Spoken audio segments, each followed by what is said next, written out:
Ngayon tag-init, may diskarte ang ilang consumer para makatipid sa kuryente. Kung paano yan, alamin yan sa unang balita ni EJ Gomez. Paypay dito, paypay doon. O kaya naman pagkain at pag-inom ng malamig. Kanya-kanyang paraan ng mga Pinoy para maibsan ang matinding init ngayon.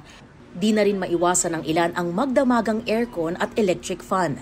Tapos pag singilan na sa kuryente, magugulantang sa laki ng bill.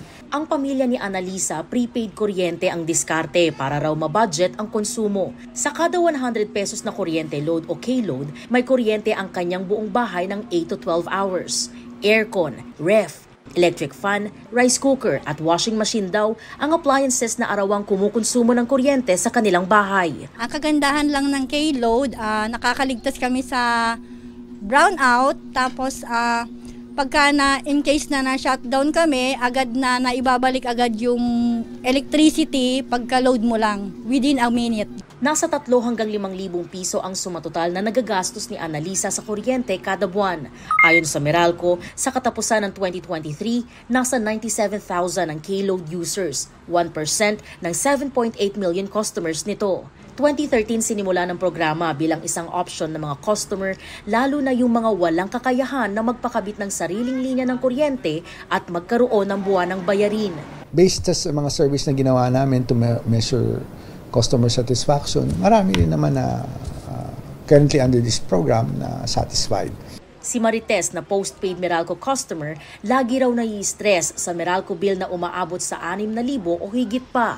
Pinag-iisipan niya na rin daw magpa-load na lang ng kuryente. Mas matututo silang magtipid kung halimbawang deload ang kuryente mo. Kasi syempre may isip nila madaling mauubos yung load, madaling mapuputulan ng kuryente. Pero paalala ng Meralco, mahalagang gawing kaugalian ang pagtitipid sa kuryente. Aircon for example, iset mo sa 25 degrees, di ba? Refrigerator, huwag mo masyadong punuin. Make sure yung gasket nakalapat. Electric fans dapat laging malinis. Use natural lighting. At kung kaya, mag-invest o gumamit ng mga energy-efficient appliances o yung mga may inverter technology. Ito ang unang balita. EJ Gomez para sa GMA Integrated News. Mga kapuso, para una ka sa mga balita, mag-subscribe sa GMA Integrated News sa YouTube. Sa mga kapuso abroad, subaybayan niyo po kami sa GMA Pinoy TV at sa www.gmanews.tv.